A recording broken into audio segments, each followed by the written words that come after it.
Glória a Jesus. Meus amados, louvado seja o nome do nosso Deus. É bom ouvir as crianças cantando.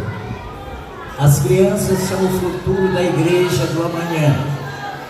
Se o Senhor permitir, com certeza, esse grupo muito breve estará ocupando a mocidade, os adolescentes, e logo após um círculo de oração, e também aqui os senhores, porque esse é o propósito de Deus: crescer, multiplicar e encher a terra. Louvado seja o nome do nosso Deus para todo sempre. Meus amados, eu sei que ainda tem muita gente querendo cantar. Se nós for darmos a oportunidade para todos cantar, vamos passar a noite toda aqui cantando, e amanhece o dia cantando, e a mensagem não vai acontecer. O que você diz? Nós ouvimos a mensagem agora ou continua cantando? O que os irmãos dizem? A mensagem? Então vamos ficar de pé nesse momento. Glória a Jesus. Vamos convidar o presbítero Jonatas para orar pelo pregador. Aleluia. Grandioso Deus e eterno Pai, Deus de amor, de bondade e de misericórdia, já temos sentido, ó Pai celestial, a Tua presença neste lugar nesta noite. Continua, Pai, conosco nesta noite. Continua a usar o Teu servo que irá ministrar a Tua palavra, Senhor, poderosamente, meu Deus, que possa tocar aos nossos corações e a nossa alma. Que verdadeiramente, ó Pai, venhamos nos converter a Ti cada dia mais e mais. Usa o Teu servo em nome de Jesus. Amém.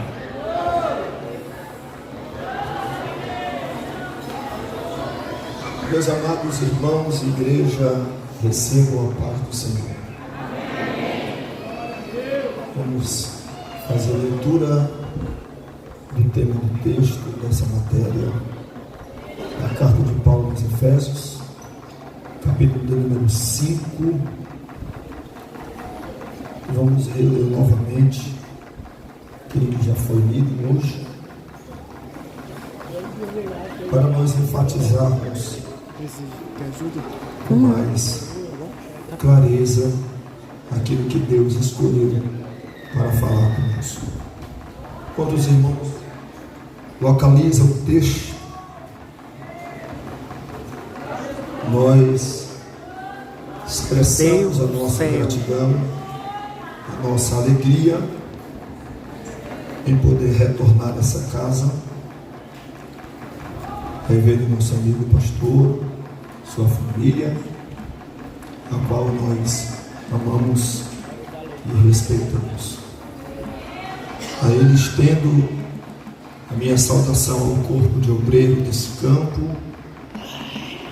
Parabenizo os corais, os departamentos que estão sendo agraciados pelo Senhor por mais um ano, por mais uma festa, por mais uma vitória.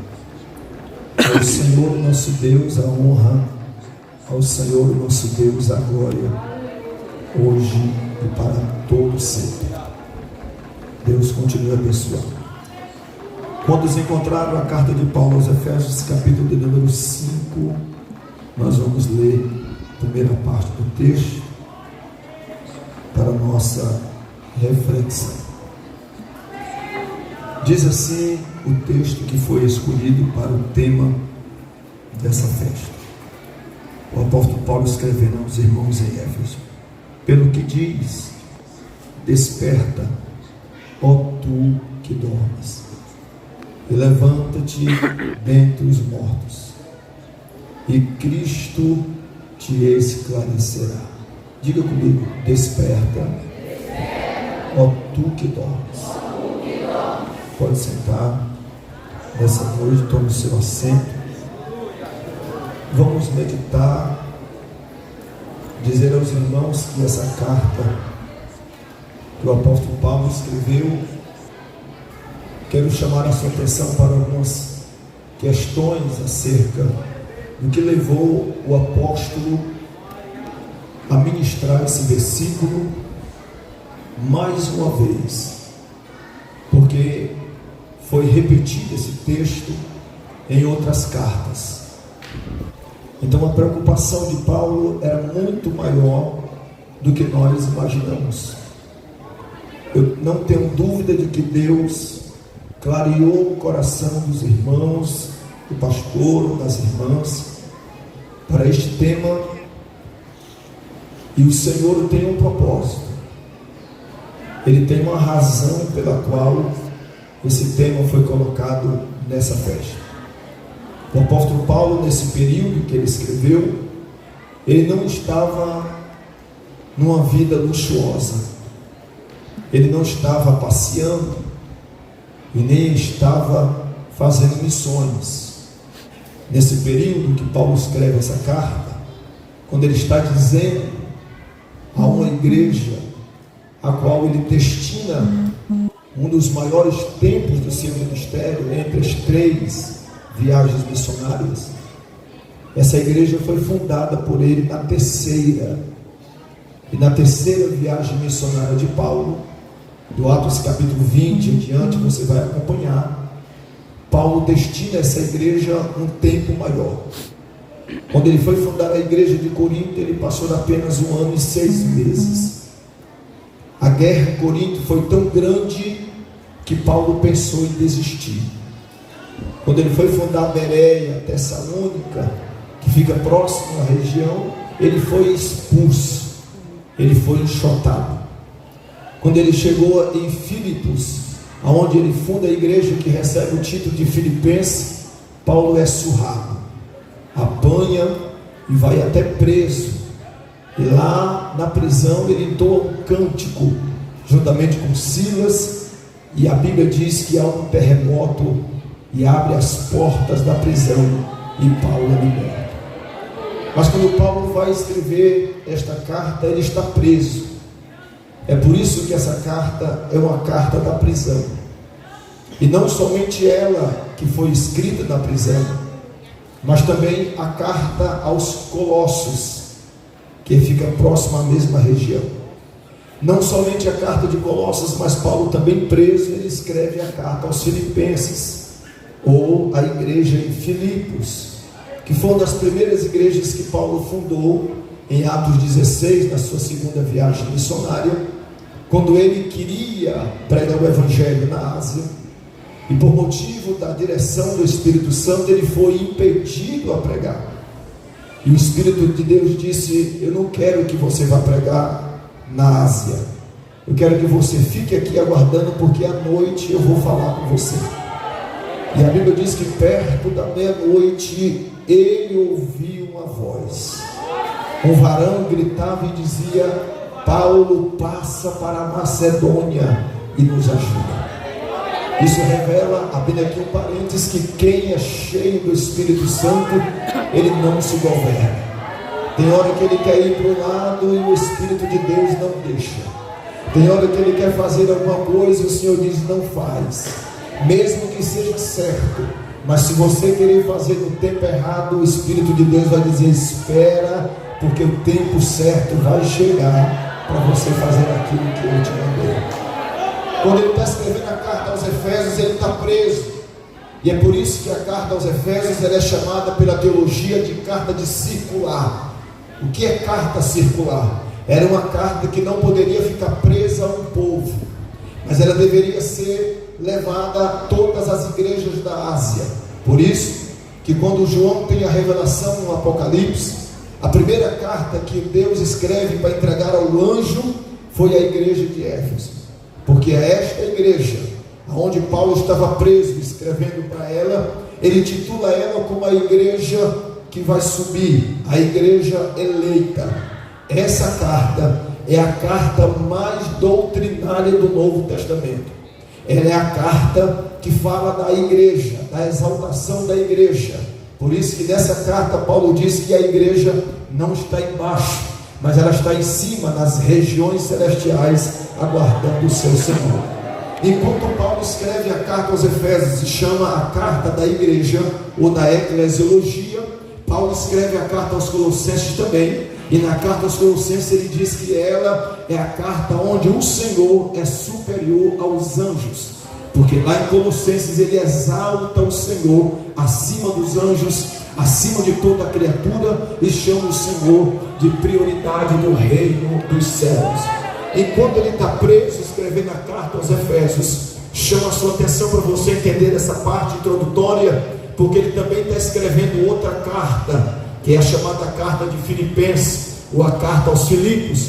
E por curiosidade, enquanto Paulo escreve aos Efésios, a igreja, como ela deve se comportar e como ela deve agir nos períodos de tempos difíceis, Paulo também escreve aos Colossenses que ela só pode adorar a um Senhor, não a anjo, não ao homem, ao culto ao antropocentrismo. Paulo combate na carta aos Colossenses que a igreja jamais poderá prestar culto a homens, jamais poderá dar glória a homens.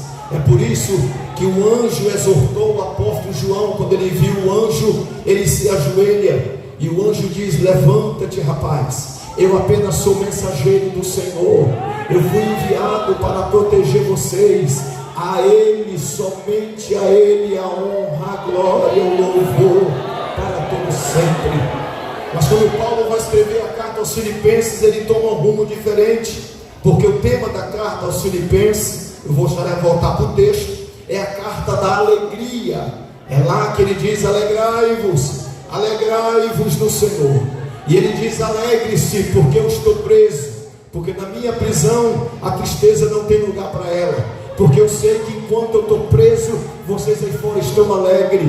Enquanto eu estou preso em cadeias, o nome de Jesus está sendo pregado aí fora por vocês.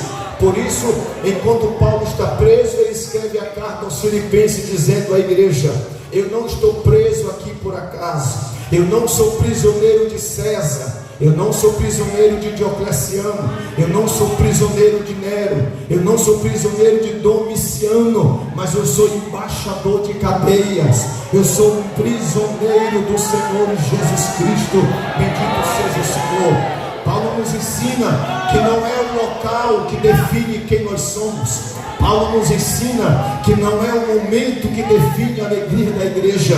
Eu sei, eu não preciso dizer que Deus está me revelando porque manteve esse perfil, mas acredite em dizer o que eu vou falar agora. Tem muitos aqui que chegaram aqui somente pela misericórdia. Estão aqui, mas só Deus sabe o sapato que você está calçando, só Deus sabe os traumas que você vem carregando, só Deus sabe a angústia que está presa na tua alma, só Deus sabe as pedradas que você recebeu, só Deus sabe os ataques que o diabo fez contra a sua vida antes dessa festa, só Deus sabe as lutas e batalhas que você está enfrentando, só Deus sabe as lágrimas que você tem derramado pela madrugada nos pés do Senhor. Mas sabe o que é importante a gente dizer nessa noite? É que tudo isso que nós estamos passando não impediu de nós chegarmos aqui e nos alegrar na presença dele.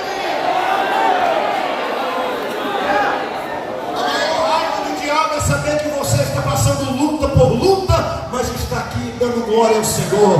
A luta está grande, mas você está dando glória. A luta está difícil, mas há uma alegria dentro da tua alma maior do que essa prova, porque a Bíblia diz que o choro pode durar uma noite, mas pela manhã vem a alegria do Senhor. Paulo escreveu essa carta preso, e quando ele estava preso, qual era a intenção de Paulo?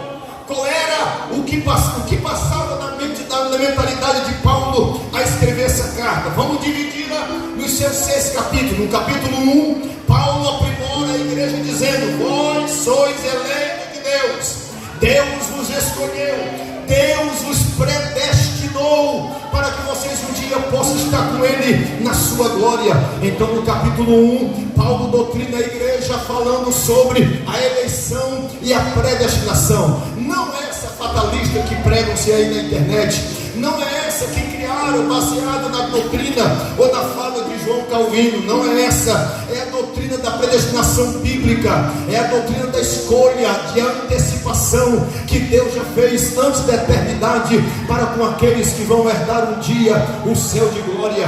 No capítulo 2 da carta de Paulo aos Efésios, Paulo aborda a doutrina da salvação pela graça, porque não é por obras humanas, não é por obras de nós que nós praticamos no nosso dia a dia, não é mérito do homem, não é mérito das nossas obras, a nossa salvação. E ele diz: a nossa salvação, ela não vem pelas obras, mas é pela graça. Escute que ele não diz que a salvação é de graça, ele diz que a salvação é pela graça, porque não é de graça, porque ele pagou um preço.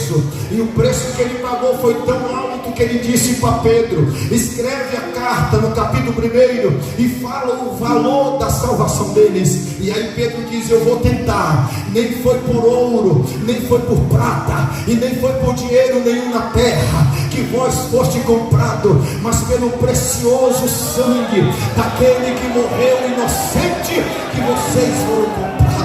No capítulo 3, Paulo aborda a sua vocação e convoca a igreja em Éfeso para ser santa. Ele diz: nós precisamos ser santo, precisamos viver uma vida de vocação, de santidade. Vocês lembram o que diz Hebreus capítulo 12, versículo 14?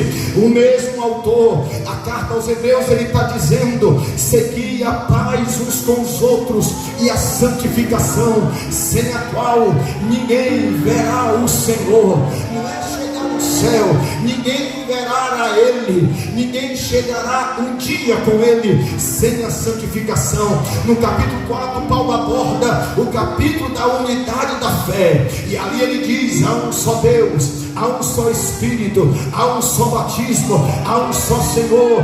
Deus é o Senhor, e Ele está em todos, para a glória e louvor do seu eterno nome. Paulo está combatendo a divisão da igreja, Paulo está combatendo o cisma da igreja, Paulo está combatendo a divisão da igreja. É por isso que o Salmo 133 precisa ser lembrado pela igreja dia e noite, porque o autor diz: ó quão bom, ó quão suave é que os irmãos vivam em união. Porque Paulo está dizendo que há um só Espírito e há um só Senhor. Agora escute, você vai ficar até mesmo alarmado com o que eu vou falar. No capítulo 5, onde ele escreve esse texto que foi escolhido pelos irmãos e pela igreja, Paulo aborda acerca da imitação de Deus. Lembra que entre todos os apóstolos, somente Paulo teve a audácia de escrever na carta aos Coríntios, capítulo 11, e ele diz uma frase que ninguém no Novo Testamento disse. Ele olhou para a igreja e disse: sede meus imitadores,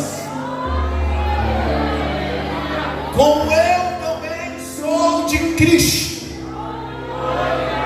Pedro não disse isso, João, o apóstolo mais íntimo, não disse isso, ninguém falou isso. Mas Paulo chama a igreja de Corinto e diz: segue meu imitador. Como quem diz: faça o que eu faço, se comporte como eu me comporto, creia da forma que eu creio. Aleluia. Viva o evangelho como eu vivo, e você fará o que Cristo Jesus quer que você faça. Mas quando Paulo vai escrever a carta aos Efésios, ele muda o discurso. Se no capítulo 11 ele diz: sede meus imitadores, no capítulo 5 dos Efésios ele diz: sede imitadores de Deus.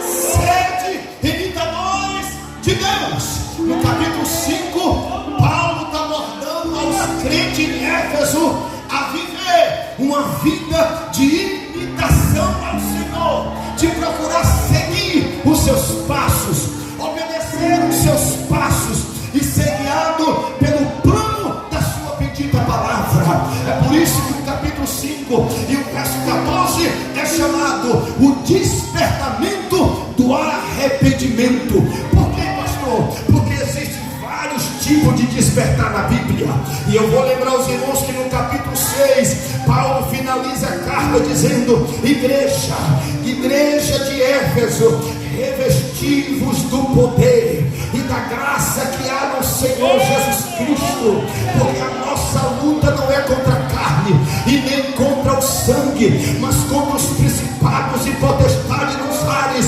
contra as sortes infernais do inferno. E Paulo está dizendo à igreja: não subestime o nosso inimigo e nem superestime ele também. O que é isso, pastor? Não diga que tudo é ele, mas também não diga que ele não faz nada, mas se arme, se prepare, porque a nossa luta não é contra aquele com quem nós vê, é com alguém espiritual.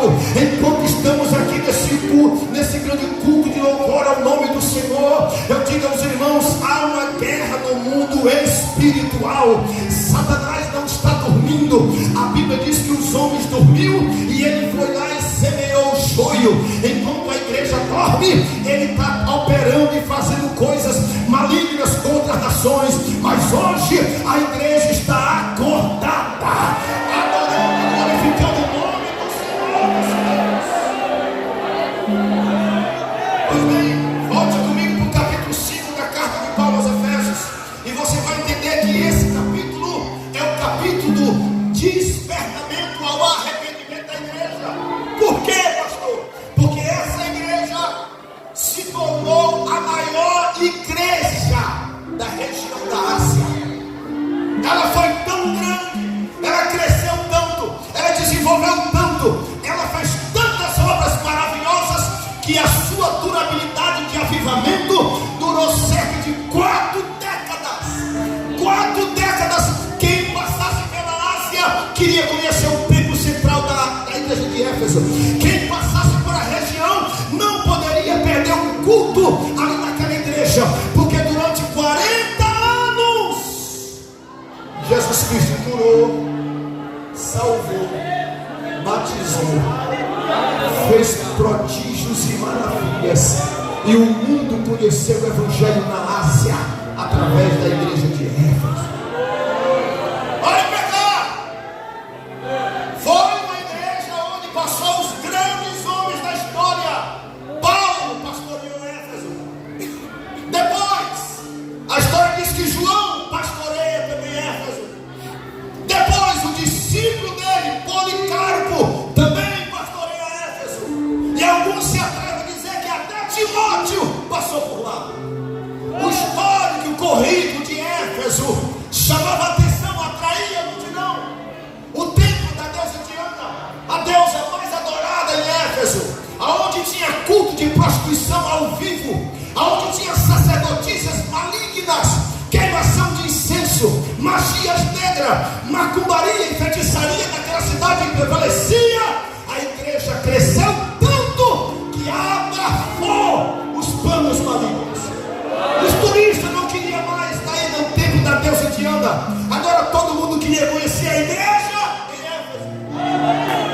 Queria ir para o culto em Éfeso. Por quê?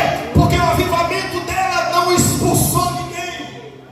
O avivamento dela atraiu pessoas para adorarem e glorificarem o nome do Senhor. Nessa igreja, a Bíblia diz que o apóstolo chora por ela, e a sua fundação foi baseada em lágrimas, foi baseada em choro, foi baseada em ensinamento. E é por isso que essa igreja se tornou uma igreja tão estrondosa, tão gloriosa. Foi a igreja de Éfeso.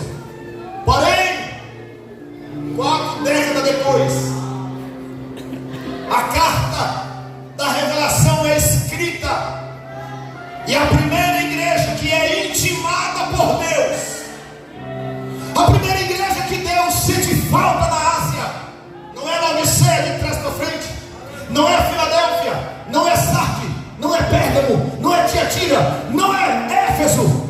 Ele está preocupado com a primeira igreja.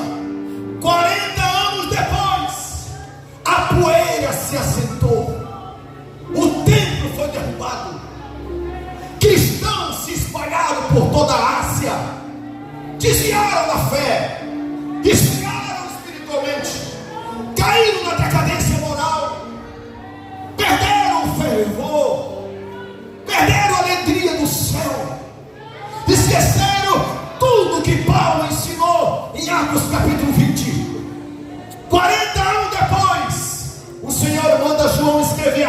diz: a igreja de Éfeso, eu tenho uma denúncia muito grave.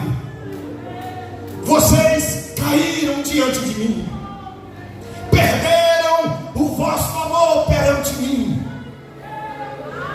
e eu estou triste com vocês. Por que caíram? Porque vocês se desviaram, esqueceram de mim, perderam o primeiro amor, abandonaram tudo que eu vos dei, esqueceram do que eu fiz. E o que é, pastor, que Deus fez? Em Atos 20, primeiro, levou alguém que não era qualquer igreja que ele pregava.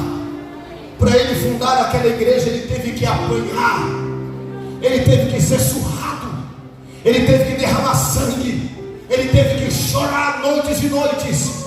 A igreja de Éfeso não foi fundada com pipoca e nem com show, não foi fundada com lari-lari e nem blá blá blá.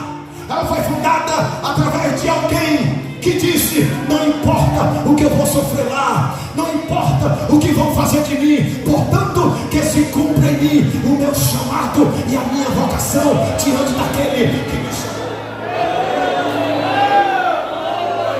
Ela perdeu todo o conceito doutrinário que Paulo aplicou em 3 anos e meio. As principais doutrinas bíblicas Paulo ensinou naquela igreja.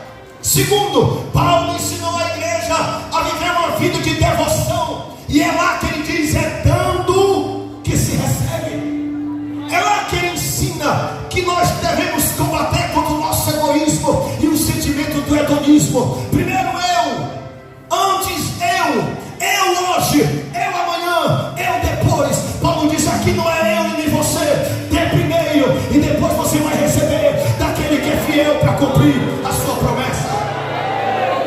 Eles esqueceram das lágrimas que Paulo diz: durante 3 anos e meio eu chorei, eu derramei lágrimas por vocês, de dia e de noite. Isso fala a continuação e a continuidade